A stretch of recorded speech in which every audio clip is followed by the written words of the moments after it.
The morning Michael Bryant discovered the text message on his fiancée's phone, his world shifted on its axis. One glance at the screen revealed what 3 years of love and 8 months of engagement had concealed. When he transfers the assets after the wedding, we move fast, Elise had written to Jackson. The timestamps matched perfectly with their late-night gallery meetings Michael had dismissed as business. Financial analyst by profession, Michael knew when numbers didn't add up. The pieces assembled with terrible clarity. His fiancée and her ex-lover had orchestrated the perfect trap. Marriage, joint accounts, divorce, vanishing funds. A classic scheme with Michael cast as the unsuspecting mark. That night, as Elise kissed him goodnight with practiced tenderness, Michael made his decision. He wouldn't confront them yet. He wouldn't walk away empty-handed. The rage burning inside him transformed into something colder, more calculated. "I was thinking we should expedite the wedding plans," he told her the next morning, watching her eyes light up with poorly concealed triumph. "And I want to combine our finances sooner rather than later." Michael had spent his career identifying patterns others missed, creating strategies that anticipated market shifts. Now he would orchestrate the perfect financial revenge against the woman who thought she'd fooled him and the man who'd helped her. They believed they were the architects of his downfall. They had no idea that Michael Bryant was about to shock them both with a countermove they would never see coming.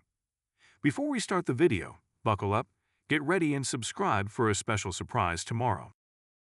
The financial projections for a combined Bryant-Warner portfolio looked exceptional. Michael adjusted his glasses and leaned back from his desk, satisfied with the spreadsheet before him. Numbers never lied. They told a story of stability, growth, and careful planning. In exactly 73 days, he would marry Elise, and this meticulous financial roadmap would guide their future together. Michael closed his laptop and glanced at the photograph on his desk. Elise laughing during their weekend in Napa Valley last summer, her blonde hair catching the sunlight. They had met at a charity auction 3 years ago, when she outbid him for a painting he wanted. Instead of being annoyed, he had been captivated by her confidence and knowledge of contemporary art. As the director of a prestigious downtown gallery, Elise moved through Seattle's art world with effortless grace, while Michael provided the steady, analytical counterbalance to her creative energy. The clock on his office wall showed 6:30 p.m. Michael packed his belongings, nodded goodnight to the few colleagues still hunched over their desks at Meridian Capital Partners, and headed to his car. Tonight, he had planned a special dinner to discuss their home purchase options. He had narrowed it down to 3 properties in neighborhoods with excellent investment potential and good schools for the children they had agreed to have in a few years. When Michael arrived at their favorite restaurant, Elise was already seated at their usual corner table. She looked up from her phone, appearing momentarily startled before her face relaxed into a smile. "Sorry, I was just dealing with a potential buyer," she explained, tucking her phone into her purse. "The Matsuda exhibition is bringing in serious collectors." "Must be going well if you're getting messages this late," Michael replied, leaning in to kiss her cheek. He caught an unfamiliar scent, something woody and masculine that wasn't part of her usual perfume.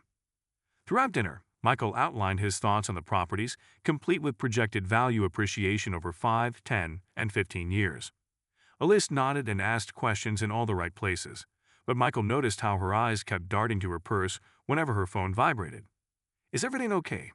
You seem distracted," he finally asked. "Just gallery stress. The Matsuda exhibition has a lot of moving parts." She reached across the table and squeezed his hand. "Tell me more about the lakefront property. I think that one has the most potential." Later that night, as they prepared for bed in his downtown condo, where Elise stayed several nights a week, Michael reflected on the evening. Her enthusiasm had seemed forced, her attention elsewhere. It was unlike Elise, who typically engaged fully in their financial planning sessions, appreciating his thorough approach even if she teased him about his spreadsheets. Over the next 2 weeks, Michael noticed more changes. Elise worked late at the gallery more often. Her calls increasingly stepped into the hallway or balcony. Twice she had canceled their dinner plans, citing unexpected client meetings. Each time, Michael accepted her explanations without question. Gallery business could be unpredictable, especially with important collectors. On Saturday evening, Michael attended the opening of the Matsuda exhibition at Elise's gallery. The space buzzed with Seattle's art elite, and Elise shone as she guided potential buyers through the collection. Michael watched her with pride, sipping champagne near a striking landscape that reminded him of their trip to the Olympic Peninsula. "Quite the turnout," a voice said beside him. Michael turned to find a tall man in an impeccably tailored suit studying the same painting. The man extended his hand. Jackson Reed. I have my eye on this piece, though the price might require some creative financing. Michael shook his hand. Michael Bryant, are you a regular collector? I dabble. I know Elise from way back, before she made her mark on the Seattle art scene. Something in the way Jackson said her name caught Michael's attention, a hint of familiarity that went beyond professional acquaintance. Across the room, Elise looked over and froze momentarily when she saw them together. She quickly excused herself from her conversation and made her way toward them. Jackson, I see you've met my fiancée, she said, her voice carrying a slight edge that Michael had rarely heard. We were just discussing the Matsuda landscape, Jackson replied with an easy smile. You've outdone yourself with this exhibition, Elise. Michael, would you mind grabbing me a fresh drink? Elise asked, touching his arm. I need to discuss something with Jackson about the Peterson Commission. As Michael made his way to the bar, he glanced back to see Elise and Jackson in intense conversation, their bodies angled toward each other with the comfortable proximity of people with history. Elise had mentioned dating a real estate developer years ago, but the name Jackson had never come up. That night, Elise stayed at the gallery to oversee the closing of the exhibition. Michael returned to his condo alone, his analyst's mind now turning to the puzzle of his fiancée's recent behavior and the appearance of Jackson Reed. 2 days later, Michael was looking for photos to share with their wedding planner when he picked up Elise's phone from the coffee table. She had left it behind when she rushed out for an emergency at the gallery. The screen lit up with a text notification from a contact listed only as GR. Getting impatient. Need to know when we can execute the plan. Don't let sentiment get in the way. Michael stared at the message, his breath catching. Without thinking, he swept to open it, surprising himself with this breach of trust. The message thread revealed weeks of exchanges between Elise and Jackson. Most were cryptic, but certain phrases jumped out. After we get access, the full portfolio, clean exit strategy. A cold sensation spread through Michael's chest as he scrolled further back to find a message from Elise. And suspects nothing. Still tracking for after the wedding. His assets are significant enough to make this worthwhile for both of us. Michael set the phone down exactly as he had found it, his hands trembling slightly. His mind, trained to analyze data points and identify patterns, shifted into high gear. The late nights, the secretive calls, the sudden reappearance of her ex, the discussion of plans and access. It all assembled into a truth he couldn't ignore. The woman he was about to marry was planning to betray him, likely targeting the considerable assets he had accumulated through years of careful investment. And she wasn't working alone. Michael poured himself a glass of water, forcing his breathing to slow as he stared out at the Seattle skyline from his condo windows. He had two choices: confront Elise immediately with what he had discovered, or gather more information to understand the full scope of their scheme. The financial analyst in him knew that acting with incomplete data was the surest way to fail. If he confronted her now, she would deny everything, cover her tracks, and he might never know the extent of what they had planned. Michael set his glass down on the kitchen counter with quiet determination. He would not be their victim. He would not act rashly out of hurt or anger. Instead, he would apply the same methodical approach that had served him throughout his career. First, he needed more information. Then, he would decide his next move. The next morning, when Elise returned to collect her phone, Michael greeted her with coffee and a warm smile that betrayed nothing of his discovery.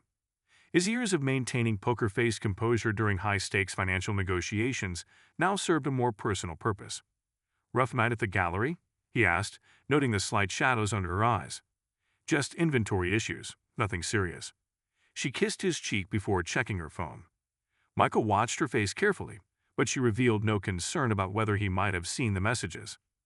That afternoon, while Elise was at work, Michael made a call to Roland Barker, a private investigator recommended by a colleague who had gone through a contentious divorce. He scheduled a meeting for later that day at a coffee shop far from his usual haunts. I need surveillance on 2 individuals, Michael explained to Barker, sliding across photographs of Elise and Jackson. I suspect they're meeting in secret. I need documentation of when, where, and for how long. Barker nodded, his expression professionally neutral. Any particular behaviors I should watch for? Document any physical contact, conversation that appears serious or secretive, and exchanges of documents or electronic devices. This your wife? Barker asked, examining Elise's photo. Fiancée. The wedding is in 2 months. Barker gave him a knowing look, but didn't comment further. I'll report daily. Electronic documentation only, secured with encryption. Nothing that can be traced back to you. While waiting for Barker's first report, Michael began his own investigation. He accessed his and Elise's joint account records, noting patterns in her spending and saving behavior over the past 6 months. Small but regular transfers had been moving from their joint savings to her personal account. Each amount was below the threshold that would trigger his attention, but together they added up to nearly $30,000. 3 days later, Barker sent his first encrypted report. It included photographs of Elise and Jackson meeting at a hotel bar downtown in an area Elise rarely visited. The timestamp showed 9:30 p.m., during what Elise had told Michael was a dinner with gallery investors. In one image, Jackson handed Elise what appeared to be a small flash drive. Additional surveillance over the next week documented 4 more meetings in various locations, always in the evening, always when Elise had told Michael she was working. The physical evidence of her deception struck harder than the text messages had. Seeing her smile at Jackson, lean close to him, and once briefly touch his hand in what appeared to be a reassuring gesture made the betrayal concrete. Michael's investigation expanded. He hired a financial researcher to compile a comprehensive report on Jackson Reed's business dealings and financial status. The results were illuminating. Despite his sophisticated appearance and old-money demeanor, Jackson was in serious financial trouble. His real estate development company had over-leveraged itself on a failed luxury project, and he was facing multiple lawsuits from investors. His personal accounts showed signs of desperation: high-interest loans, maxed-out credit cards, and a mortgage in pre-foreclosure. The pattern became clear. Jackson needed money, and he needed it quickly. Elise was his ticket to accessing Michael's considerable assets. Michael dug deeper into their scheme by monitoring Elise's online activities using the shared network in his condo. He discovered she had been researching divorce attorneys specializing in high-asset cases, as well as regulations regarding asset division in Washington state. She had also been gathering information about his investment portfolio and retirement accounts. The most painful discovery came when Michael found a document on their shared cloud storage that Elise had apparently forgotten to move to her private account. It was a detailed timeline labeled Exit Strategy, with milestones including wedding, account consolidation, asset transfer, and filing, followed by notes about jurisdictions with favorable divorce terms for the filing spouse. That night, sitting alone in his home office while Elise attended yet another gallery event, Michael felt something inside him break. The analyst's detachment that had carried him through the investigation crumbled, replaced by a wave of grief and rage so intense he had to put his head in his hands and focus on breathing. The future he had planned with such care, the home they would share, the children they would raise, the life they would build together, was nothing but an elaborate lie. For hours, he sat motionless, feeling the full weight of the betrayal wash over him. When his phone rang just after midnight, he answered mechanically. "Michael, you called earlier. Is everything okay?" The familiar voice of Weizong, his college roommate from Berkeley, cut through his emotional haze. "What?" Michael said, his voice steadier than he expected. "I need your expertise. It's not a standard consult." White, now running his own cybersecurity firm, had always operated in the gray areas of digital investigation. "I'm listening." Michael outlined the situation, detailing Elise and Jackson's apparent scheme without emotional embellishment. "That's cold, man," White responded when Michael finished. "What do you need?"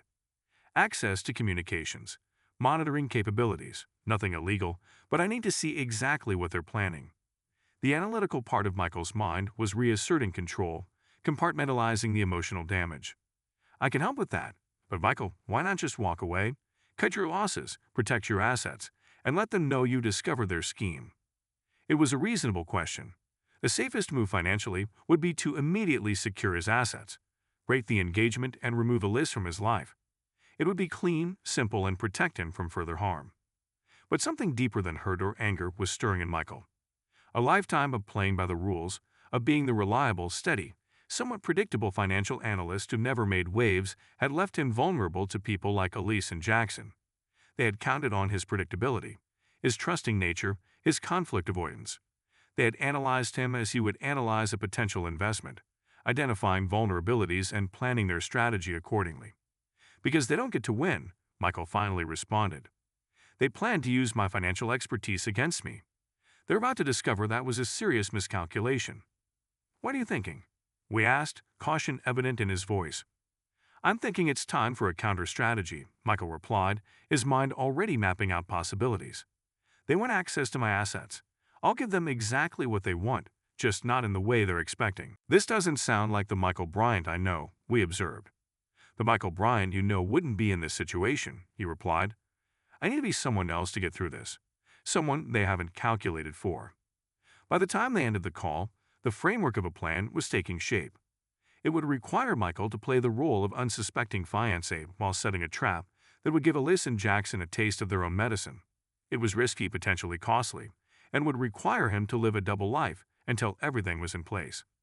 But as Michael closed his laptop and prepared to greet Elise with the same loving facade he had maintained since discovering her betrayal, he felt a cold resolve settle over him. He wouldn't just protect himself from their scheme. He would turn it against them so completely that they would never recover. They had chosen the wrong person to betray. They had mistaken his methodical nature for weakness, his trust for naivety. Michael Bryant was about to show them exactly how dangerous it was to underestimate a financial analyst with nothing left to lose. We should move the wedding up, Michael announced over breakfast the following weekend, watching Elise's reaction carefully. I've been thinking we're wasting time planning for something months away, when we could just make it happen sooner. Elise looked up from her coffee, her surprise quickly transforming into something that, to the untrained eye, might have appeared to be delight. But Michael, now hyper-aware of her every micro-expression, recognized the momentary calculation behind her eyes. Really? What brought this on? She asked, reaching for his hand across the table. Life's too short, Michael replied with a shrug. I've been running some numbers and realized we're losing potential financial advantages by waiting. Tax benefits alone make it worth accelerating our timeline. That sounds exactly like you. Elise laughed, but her laugh didn't reach her eyes. Always thinking about the financial angle. It's what you love about me, isn't it? Michael squeezed her hand and smiled. The gesture felt like a betrayal of himself, but he maintained his performance flawlessly. Over the next 2 weeks, Michael threw himself into wedding acceleration with convincing enthusiasm. He contacted the venue to change dates, arranged for expedited alterations on Elise's dress, and rescheduled with vendors. Elise matched his enthusiasm outwardly, but Michael noted how frequently she stepped away to make calls or send texts, presumably updating Jackson on the change of plans. Meanwhile, with wise help, Michael established an elaborate financial honey trap. He created a series of new investment accounts with impressive balances, designed to appear as though they contained the bulk of his wealth. In reality, these accounts were sophisticated shells, traceable and monitorable, with carefully limited access parameters. His actual assets were quietly secured in new accounts under complex corporate structures that Wyatt helped establish. These structures were legally sound but deliberately intricate, the type of financial architecture that would take forensic accountants months to untangle, by which time the assets could be moved again. It's like watching a grandmaster set up a chessboard, White commented during one of their secure communication sessions. But aren't you sure you want to carry this all the way through? It's not too late to just confront her and walk away. I'm sure, Michael replied, his voice betraying no doubt. What he didn't say was that each day of living this deception was taking a toll he hadn't anticipated. Each kiss, each shared meal, each time he held Elise's hand now felt like swallowing poison. The woman he had loved no longer existed, perhaps had never existed. Yet he had to pretend she was still the center of his world. At the office, Michael maintained his usual analytical precision, but colleagues noticed subtle changes, a new intensity, longer hours, and a preoccupation they attributed to wedding stress. In reality, Michael was laying groundwork. He made casual mentions of lucrative new investment opportunities he was exploring, knowing office gossip would eventually reach Elise through their social circle. He arranged visible meetings with wealth management specialists, ensuring Elise would notice the documentation he deliberately left in their shared workspace at home. The trap was baited further when Michael initiated conversations about their financial future, suggesting they should be more aggressive with investments. I've been too conservative, he told Elise one evening. We're young enough to take some bigger risks for bigger rewards. A week later, Elise took the bait.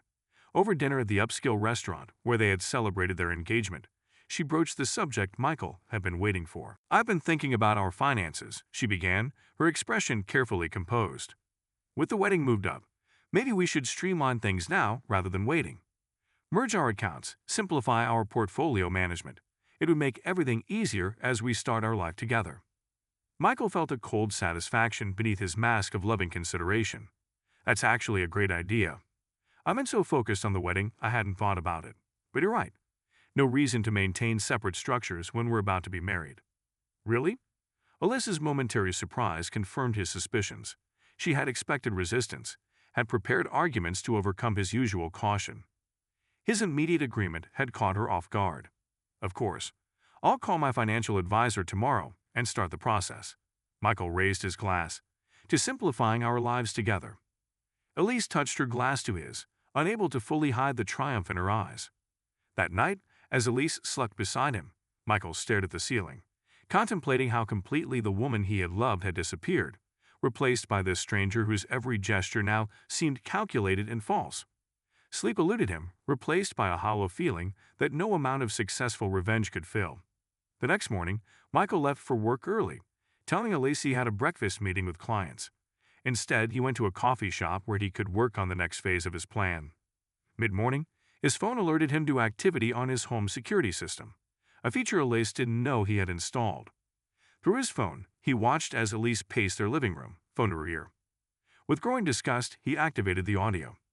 "It's happening sooner than we planned," Elise was saying. "He's agreed to merge all the accounts before the wedding. No resistance at all." A pause as she listened to the response. "No, I don't think he suspects anything. He's actually accelerated the wedding timeline himself. Talked about tax benefits or some boring financial reason." She laughed, a sound that once made Michael's heart lift, but now twisted in his chest like a knife. "The honeymoon is the perfect time. They'll be relaxed, distracted. We'll have joint access to everything by then. I can initiate the transfers while we're away, and you can move everything to the offshore accounts immediately." Another pause. "Of course I can handle it. He trusts me completely. That's always been his weakness." Michael closed the app, feeling physically ill. It was one thing to suspect betrayal, another to witness the cold calculation behind it. For a moment, he questioned everything: the plan, the revenge, even his own judgment. Was this elaborate scheme worth the emotional devastation of maintaining this charade? Would it be simpler, cleaner, less damaging to his soul to just walk away? He sat motionless in the coffee shop, oblivious to the bustle around him, confronting the darkest moment of his ordeal. The person he had trusted most in the world was orchestrating his financial and emotional destruction. The future he had planned with such care was already ash. What was he really fighting for? The answer came not as an emotional response, but as the clear analytical insight that had served him throughout his career. This wasn't about saving a relationship or recovering lost love. It wasn't even primarily about money. It was about justice, about consequences for calculated cruelty, about ensuring that Elise and Jackson didn't move on to target someone else with their scheme. That evening, Michael met Y at a secure location to finalize the last details of their plan. "The accounts are set up," Y confirmed. "The monitoring systems are in place. If they attempt to access or transfer any funds, we'll have records of every keystroke." "And the authorities?" Michael asked. "I've established the connection. My contact at Financial Crimes is ready. They're interested in Jackson Reed anyway. Apparently this isn't his first attempt at this kind of scheme." Michael nodded, the last pieces falling into place. "Then we're ready for the endgame." "Are you sure about this?" we asked, studying his friend's face. "Once we trigger this, there's no going back." Michael thought of Alyssa's laugh as she described his trust as a weakness. He thought of the careful plan she and Jackson had crafted to dismantle his life. He thought of the emotional toll of maintaining his charade for even one more day. "I'm sure," he said, his voice firm with renewed resolve. "They chose the game. They established the rules. They just never expected me to play it better than they could." We nodded, recognizing the determination in his old friend's eyes. "Then, let's finish this." Together, they initiated the final protocols that would spring the trap when Elise and Jackson made their move. For the first time since discovering the betrayal, Michael felt something like peace. The endgame was approaching, and he was finally ready. With just 1 week until the wedding, Michael found himself in an unexpected moment of calm. The financial trap was set. The authorities were on standby. All that remained was to maintain his performance until Elise and Jackson made their move. That evening, as Michael worked late at his office, his secure phone buzzed with an alert from Y. "Jackson's getting nervous. Just intercepted a call between them. He's pressuring Elise to verify access before the wedding." Michael wasn't surprised. His background check on Jackson had revealed mounting financial pressures, A court date for one of his investor lawsuits had been moved up, and his primary lender had issued a final notice on his development property. Jackson needed money immediately, not after the honeymoon as originally planned. "How did Elise respond?" Michael typed back. "She's reluctant, but agreed to run a test. Watch for activity in the next 24 hours. Michael nodded to himself. The acceleration worked in his favor. The sooner they made their move, the sooner this charade could end. The next day passed with excruciating slowness. Michael attended meetings, analyzed portfolios, and carried on normal conversations with colleagues while constantly checking his phone for alerts. When he returned home, Elise greeted him with her now familiar performance of affection. She had prepared dinner, opened wine, and created an atmosphere of relaxed intimacy. "I've been thinking," she said as they cleared the dishes together. "Maybe we should look at that investment opportunity you mentioned last week.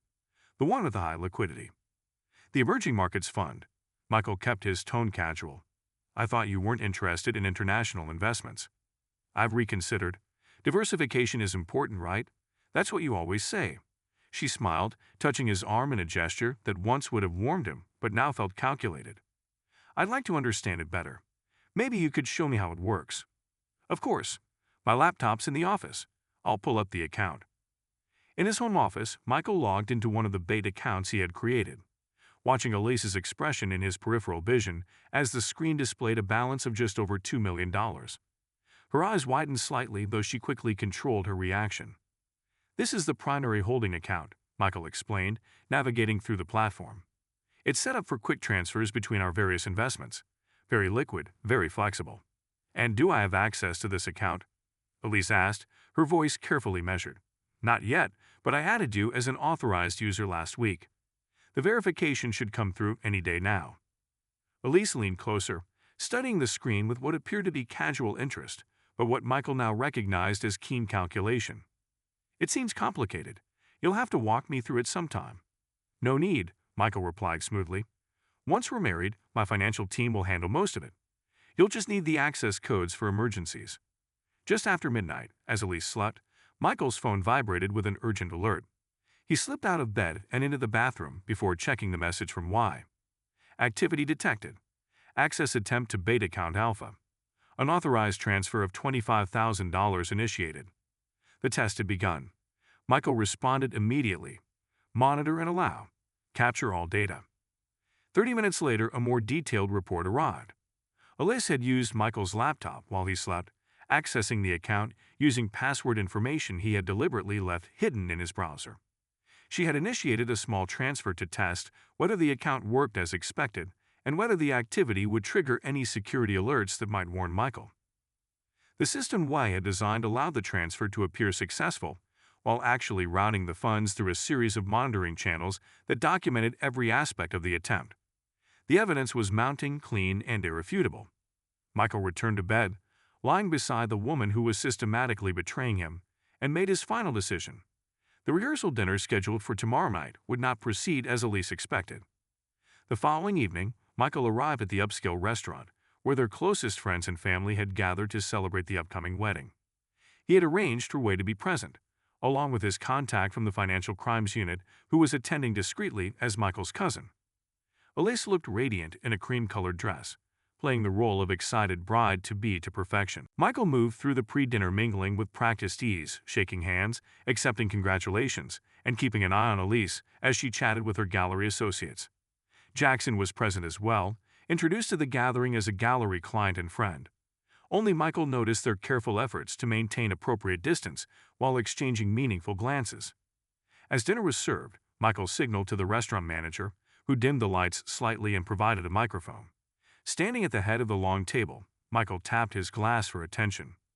"First, I want to thank everyone for being here tonight to celebrate our upcoming wedding," he began, his voice steady. "Family and friends are what make moments like these special, which is why it's important to me that we're surrounded by people who are genuine, honest, and truly care about our happiness." Michael paused, his eyes moving across the gathered faces before settling on Elise, who was watching him with a smile that didn't reach her eyes.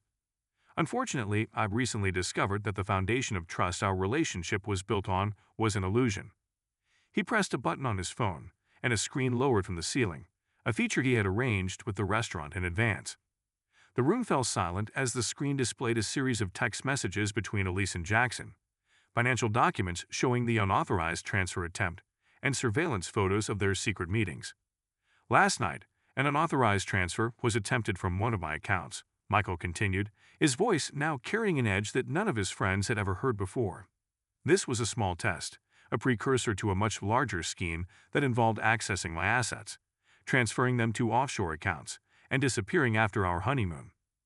Gasps and murmurs spread through the stunned gathering. Alyssa's face had drained of color, while Jackson had half risen from his seat, looking toward the exits. "What's most interesting," Michael continued, advancing to the next slide, "is that the accounts they targeted were never real. They were sophisticated financial honeypots I created after discovering their plan weeks ago.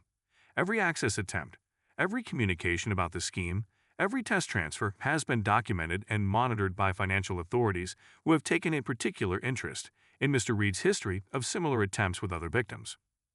Michael nodded toward his cousin, who stood and produced a badge identifying himself as Agent Larson from the Financial Crimes Enforcement Network. "Elise Warner and Jackson Reed, you are being investigated for conspiracy to commit wire fraud, identity theft, and multiple violations of federal banking regulations," the agent announced formally. The room erupted in short conversations. Elise stood, her face contorted with anger and fear. "Michael, this is insane. I could explain everything. This is just a misunderstanding." Her voice shook as her carefully constructed world collapsed around her. "The only misunderstanding was mine," Michael replied coldly, "when I believe you love me rather than seeing me as a target for financial exploitation. Every word, every touch, every promise was calculated to gain access to my assets.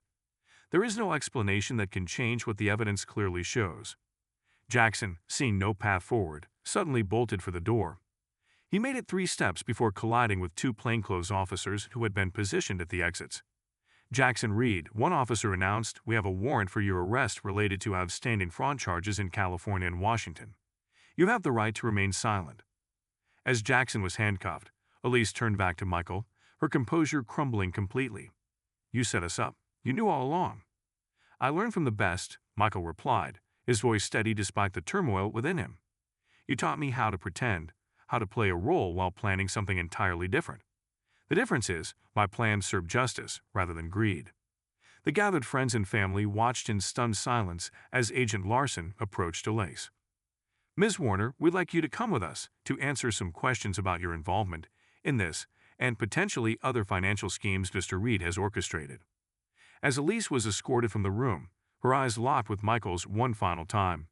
In that moment, he saw something beyond anger and beyond fear, perhaps a flicker of respect for the man she had severely underestimated. Michael turned to the shocked gathering, many of whom had been invited to a wedding that would now never take place. "I apologize for the dramatic turn of events. While this isn't the celebration we expected, I'm grateful you were all here to witness the truth. Sometimes the most important vows are the ones we make to ourselves about never allowing others to take advantage of our trust." As the restaurant manager helped guide the stunned guests to the exit, Michael remained at the table, experiencing neither the satisfaction nor the closure he had expected. The trap had sprung perfectly, the betrayal had been exposed, and justice was being served. Yet as he sat alone in the aftermath, he wondered what would fill the void left by this final act of his elaborate countermove. The weeks following the dramatic rehearsal dinner unfolded with a surreal quality for Michael. The media caught wind of the story. A financial analyst who turned the tables on a sophisticated fraud scheme made for compelling headlines. Michael declined all interview requests, focusing instead on cooperating with authorities as they built their case against Elise and Jackson. The evidence Michael and Wei had collected proved instrumental. Jackson, already facing charges from previous schemes, accepted a plea deal in exchange for testimony against other accomplices in his network of financial fraud. Elise, claiming she had been manipulated by Jackson, faced less severe consequences but still received probation and a substantial fine. The investigation revealed that Michael hadn't been their first target, merely the most prepared. Despite the legal vindication, Michael found himself in an emotional void. The apartment he had shared with Elise felt contaminated by deceit. Every corner held memories that now seemed false, every shared belonging a reminder of the elaborate lie he had lived through. One weekend, without any particular plan, he packed essential items and checked into a hotel. He never returned to the apartment, instead hiring a service to pack and store his belongings while he looked for a new place to live. At work, Michael requested a temporary reassignment to the New York office. His colleagues, aware of the broad strokes of what had happened, supported his need for distance. In New York, anonymous among millions, Michael began the process of rebuilding not just his life, but his understanding of himself. During these months of transition, Michael maintained regular contact with Wei, who would become his anchor during the ordeal. "I should feel triumphant," Michael admitted during one of their video calls. "The plan worked perfectly. They faced consequences. I protected myself, but all I feel is hollow."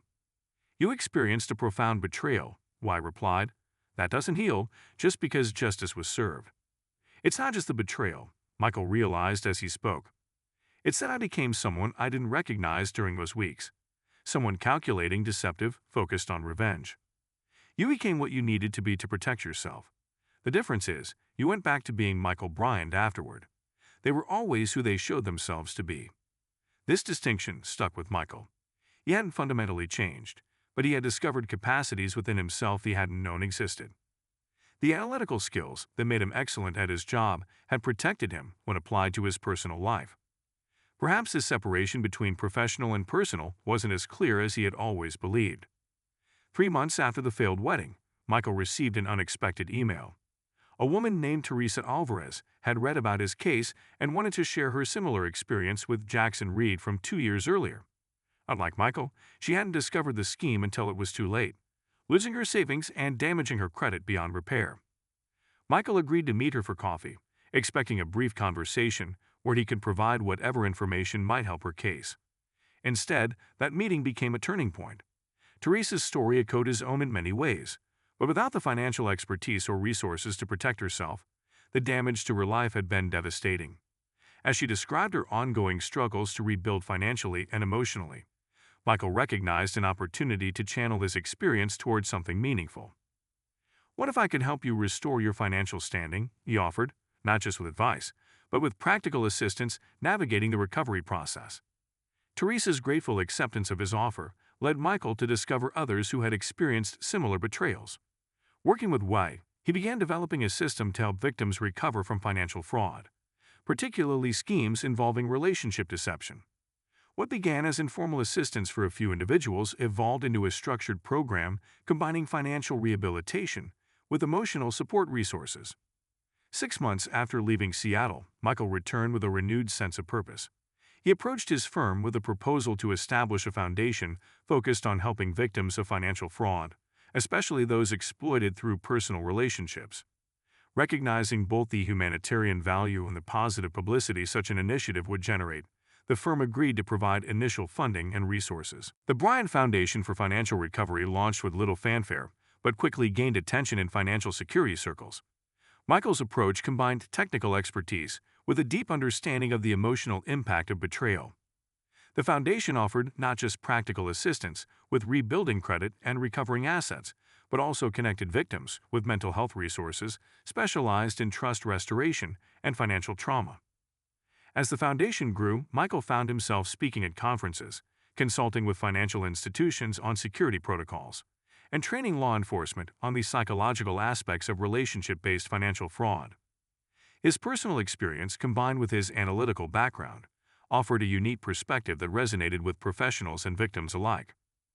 1 year to the day after the failed wedding, Michael sat in a quiet cafe across from Professor Margaret Winters, his former economics teacher and mentor who had unknowingly provided guidance during his darkest days. "When you emailed about the foundation, I wasn't surprised," Professor Winters said, stirring her tea. "You always had an ability to see patterns others missed. What surprised me was the human element you brought to it." Michael smiled, recognizing the truth in her observation. "I used to separate the analytical from the emotional, compartmentalize my work self from my personal self. What I learned through all this is that integration is more powerful than separation." "And more authentic," Winters added. "The students you spoke to last week were impressed not just by your financial acumen, but by your willingness to share vulnerability. That's rare in our field." "It took losing everything I thought I wanted to discover what I actually needed," Michael replied. "The foundation has given me purpose beyond what my career alone ever could." As they continued their conversation, Michael noticed a woman at a nearby table glancing in his direction occasionally. When Professor Winters excused herself to take a phone call, the woman approached. "I'm sorry to interrupt," she said, "but are you Michael Bryant, from the Financial Recovery Foundation?" Michael nodded, expecting the now familiar experience of meeting someone who had heard him speak or read about the foundation. "My sister was helped by your program last year, after her divorce." The woman seemed momentarily emotional. "She said you didn't just help her recover financially, you gave her back her belief that one bad experience doesn't have to define her future. I wanted to thank you if I ever had the chance." After the woman left, Professor Winters returned to find Michael in a contemplative mood. "Something wrong?" she asked. "The opposite, actually," Michael replied. "I just realized that while the foundation has helped hundreds of people recover from betrayal, it's been healing me too." As they parted ways, Michael walked through the Seattle streets that had once been the backdrop to his relationship with Elise. The pain had dulled, replaced by a wiser perspective on what had happened and who he had become because of it. His analytical mind had once made him vulnerable by separating logic from emotion, trusting data points without questioning the narrative they formed. Now, that same analytical capacity served him in understanding both financial patterns and human behavior. That evening, at a foundation fundraiser, Michael found himself engaged in conversation with Dr. Samira Patel, a psychologist who had collaborated with the foundation on resources for emotional recovery. Their professional interactions over the past months had been productive and increasingly enjoyable, though Michael had kept a careful distance from any personal connection. "I've been meaning to ask," Dr. Patel said it as they watched donors mingle around the exhibition of success stories. "After working with so many victims of betrayal, do you think trust is ever truly possible again?" Michael considered the question carefully. "I used to think trust was binary. You either trusted completely or not at all. Now I see it differently. Trust isn't about abandoning analysis or ignoring patterns. It's about weighing evidence, recognizing red flags, but still being willing to connect authentically." "That sounds like wisdom rather than cynicism," she observed. "It was a difficult journey to get there," Michael admitted, "but I wouldn't trade the perspective it's given me." As the evening concluded, Dr. Patel mentioned an upcoming conference where both would be speaking. "Perhaps we could continue this conversation over dinner afterward," she suggested. "I'd be interested in hearing more about how you integrate analytical and emotional intelligence in your approach." For a brief moment, Michael felt the familiar instinct to retreat behind professional boundaries. But he recognized this reaction as a remnant of old patterns rather than a necessary protection. "I'd like that," he replied, surprising himself with how genuinely he meant it. Walking home under a clear Seattle sky, Michael reflected on the journey that had brought him here. From the devastation of betrayal to the controlled execution of justice, to the rebuilding of a life with greater meaning than before. He had lost what he thought was love, but found purpose. He had been victimized but refused to remain a victim. Most importantly, he had discovered that his analytical mind and emotional heart weren't separate aspects of himself, but complementary strengths that, when integrated, created something far more resilient than either could be alone. The possibility of new connections no longer felt threatening but full of potential.